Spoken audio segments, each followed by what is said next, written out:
Exercise 7.2 देखिए question है find the side of the cube, find the side of a cube whose volume is.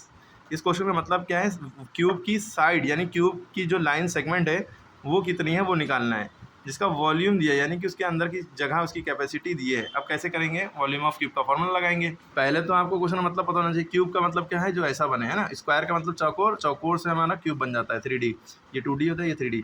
अब इसका क्या निकालना है, साइड निकालना है। फाइंड क्या करना है, साइड। साइड यानी कि इसकी जो लाइन है ये डायमेंशन है, ये कितनी है, कितने सेंटीमीटर कितने मीटर है, ठीक है, ये निकालनी। ये सब बराबर होंगी, क्यूबॉइड होता है सब अलग अलग होती है, क्यूब में सब बराबर होती हैं, ठीक। तो हमें दिया क्या है, इसका वॉल्यूम यानी इसके अंदर की जगह दी है 2197/216 मीटर क्यूब। तो वॉल्यूम दिया हुआ है, निकालना क्या है, साइड निकालना है। दिमाग खुला रखिएगा। वॉल्यूम ऑफ क्यूब का फॉर्मूला लगाएंगे क्योंकि वॉल्यूम दी साइड निकालना है, तो वॉल्यूम ऑफ क्यूब का फॉर्मूला होता है साइड का क्यूब। साइड का क्यूब का मतलब क्या होता है, side into side into side, A into A into A, edge into edge into edge, या कुछ भी लिख सकते हैं, ठीक है। ठीक है, तो आप या साइड का क्यूब, क्यूब का मतलब इसकी पावर 3 यानी कि 3 बार लिखो। वॉल्यूम ऑफ क्यूब की जगह पे वॉल्यूम ऑफ क्यूब की वैल्यू लिखेंगे, जो कि ये दी है। वॉल्यूम की वैल्यू क्या है, ये हमने लिख दी। साइड का क्यूब की वैल्यू निकालनी है। अब आपको याद रखना है साइड निकालेंगे कैसे, जब इसका क्यूब इधर भेजेंगे, जब ये क्यूब इधर जाएगा तो इसका क्यूब रूट बन जाएगा। एक होता है स्क्वायर रूट, स्क्वायर रूट का सिंबल ये होता है। एक होता है क्यूब रूट का सिंबल ये होता है। एक होता है स्क्वायर, स्क्वायर का सिंबल ये होता है। क्यूब रूट का सिंबल, सॉरी, एक क्यूब का सिंबल ये होता है। अच्छा, स्क्वायर रूट का जो दूसरा सिंबल होता है पावर 1/2 लिख सकते हैं, और क्यूब रूट का दूसरा सिंबल होता है पावर 1/3। जैसे एक्स की पावर 1/3 यानी कि इसका मतलब भी क्यूब रूट है, और क्यूब रूट एक्स लिखा है इसका मतलब भी क्यूब रूट है। इसका मतलब रूट एक्स है, और एक्स की पावर 1/2 लिखा है इसका मतलब रूट एक्स है, ठीक है।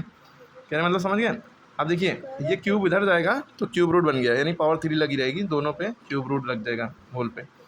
अब इनका क्यूब रूट कैसे निकालेंगे, दोनों का अलग अलग फैक्टर करेंगे। देखिए 2197 का फैक्टर कैसे करेंगे, 2197 का फैक्टर, ये जो लोग सोचते हैं एलसीएम निकालना है, नहीं, फैक्टर निकालना है। क्या निकालना है, फैक्टर। एक नंबर का फैक्टर निकलता है, दो या दो से ज़्यादा नंबर कॉमा लगा के हो तो वो एलसीएम कहलाता है। अब इसका फैक्टर करेंगे, आप सोचेंगे सर 2 से ले जाएं, 2 के टेबल में ये आता ही नहीं। लास्ट डिजिट देखेंगे 02468 में से नहीं है, इवन नंबर नहीं है तो 2 से नहीं ले जाएंगे। फिर 3 से करने के लिए सबको जोड़ेंगे, 2 + 1 3, 9 3 12, 12 7 19, नहीं आता 19 3 के टेबल में तो 3 से भी नहीं जाएंगे, 4 से भी नहीं जाएगा। 4 में लास्ट के 2 डिजिट जाना चाहिए, लास्ट के 2 डिजिट 4 में नहीं आते। 5 के लिए आखिरी में 0 होना चाहिए या 5 होना चाहिए, नहीं है, 5 से भी नहीं जाएगा। 6 के लिए भी नहीं है, 7 8 9 10 11 12 13 से जाएगा। ये किससे जाएगा, 13 से। कैसे पता चला, आप 13 से सबसे डिवाइड करके देखेंगे, 13 से डिवाइड करके देखिए, 13 बंदा 13 सॉल्व किया, 89 बचा, 13 6 78 सॉल्व किया, 0 रिमाइंडर बच गया, यानी 13 जा रहा है। कितनी बार में जा रहा है 13 टेबल, 169, 169 ज़ा 2197, सॉरी 13 169 ज़ा ये। अब फिर ये 169 13 का स्क्वायर होता है, सबको पता है, 13 13 ज़ा 169 होता है ना। नहीं पता तो 13 से 169 को डिवाइड किया, अपने आप बदल जाएगा। फिर 13 बंदा 13।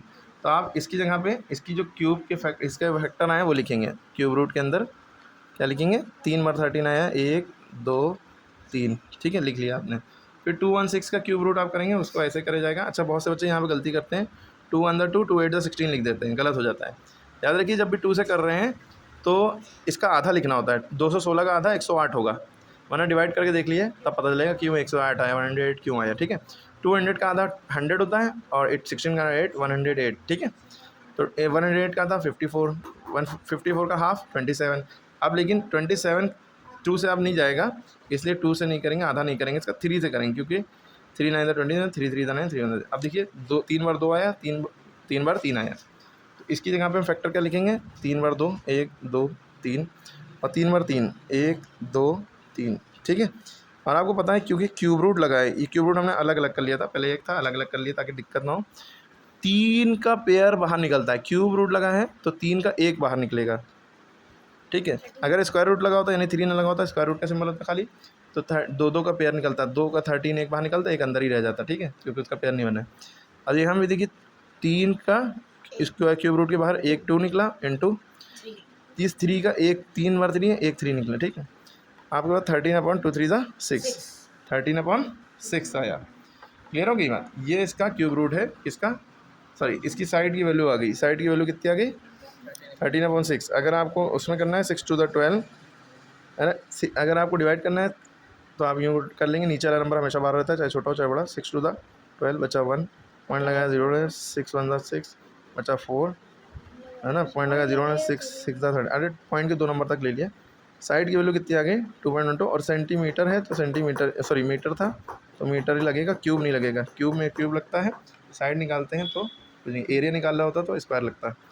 तो आई होप सो सबको समझ में आ गया होगा। फिर से पूरी वीडियो देखें, बहुत आराम से पॉज कर करके सारी बातों पे ध्यान जाएगा। जब फिर से पूरी वीडियो देखेंगे आपके डाउट क्लियर होंगे। एक बार में डाउट नहीं क्लियर होते हैं।